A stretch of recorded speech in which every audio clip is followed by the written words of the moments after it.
မိမမြန်ရပါသေးတယ်ထူတောင်းမယ် မိမမြန်မရသေးတော့ အားလုံးပဲမိကပါကျွန်တော်ဒီတစ်ခေါက်ကတော့ကျွန်တော်ရဲ့အမေအစ်စ်ကို brought မှာဖြစ်ပါတယ်ဟဲ့အဲ့တော့ရုပ်ရှင်လေးတချင်းတွေကျွန်တော်အဲ့လိုဇလန်းတွေရမှာဆိုရင်ကျွန်တော်အမေအတူအမေလူတော်မို့ရတေးဥဆောင်တဲ့အမေကို brought နေတာအဲ့တော့ဒီတစ်ခေါက်ကျွန်တော်ရဲ့အမေစစ်စစ်ကို brought မှာဖြစ်ပါတယ်ပြီးရင်ကျွန်တော်အမေကိုကျွန်တော်ဖေရလို့ညနေချစ်စနိုးနဲ့ဟိုဘာပေါ့ဒေအိုကြီးလို့ခေါ်တယ်အော်ဒေအိုကြီးလို့ခေါ်ဆိုတော့အဲ့လိုအဖေကအမေကိုပတ်စံအပ်လိုက်ပြီဆိုရင်တော့ဒေအိုအပူကြီးကိုရေနဲ့တောက်လိုက်ရှဲလို့ပျောက်သွားသေးရမှာအားကြောင့်အဖေကပြင်းတဲ့ဒေအိုကြီးလို့ခေါ်တယ်အားကြောင့်ဒါဒီနေ့ဒေအိုကြီးကိုအမေကိုကြောက်မှာဖြစ်ပါတယ်ခိုင်းဆိုတော့အဲ့လိုမောင်နှမတွေစုံစုံလင်းနေတာနှစ်တိုင်းကြောက်နေကြ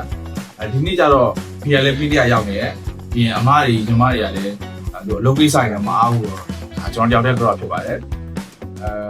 ဘာနဲ့ Chrome လဲဆိုတော့ထုံးစံတိုင်းကျွန်တော်မီဒေအိုကြီးကိုတောက်ဖို့ရေးပါတယ်ပေါ့နော် share ကနေတောက်ရေးပါတယ်ပြီးနောက်ခုကကျတော့ခိုင်းဆိုမုံနေပါတယ်ဝယ်ပြီးတော့ brought နေကြဒီနေ့ကျတော့မေလူပါတစ်ခါလဲ300အောင်ပတ်ဆက်ပါတယ်ပြီးတော့မေလည်းအသက်ကြီးလာပြီဆိုတော့ဒီမှာဂလူကိုမီနဲ့တစ်ခါလဲဝယ်ပြီးတော့ brought တာဖြစ်ပါတယ် ဒီဂလူကိုမီကမေဂါဝီခဲကနေထုတ်တယ်စီးဆိုသမားတွေတော့အကောင်းဆုံးဖြည့်ဆွက်စာဖြစ်သူ့မှာအဆင့်မြင့် whey protein တွေပါဝင်လို့အစားစားခြင်းစိတ်ကိုလည်းထိမ့်ပေးတယ်အစာရင်နဲ့ဥလန်းကြောင်းတော့လည်းအားကောင်းစီပြီးကိုလေးချိန်ကိုလည်းထိမ့်ညှိပေးတယ် ပြီးရင်စီးချိုသမားတွေရဲ့လို့တိုးသွင်းကြားတက်ကိုလည်း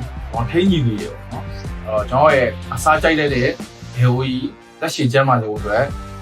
ဂလူကိုမီနဲ့ကျွန်တော်ရွေးချယ်ပြီးတော့ brought တာဖြစ်ပါတယ် အေးငါသားလေးခါကြီးရဲ့ကြီးတော့ပြောတာကြောင့်ငါသားလေးကျမ်းမာပါချမ်းသာပါစေဒီလိုဆန္ဒပြေပါစေ မိမရပါတယ်လို့ဆုတောင်း မမြန်မရသေးတော့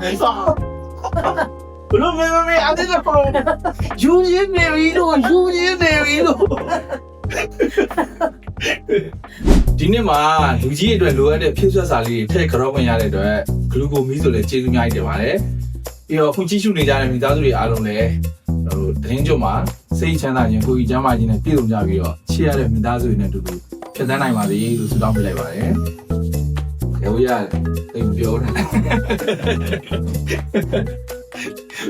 ။စိတ်ရ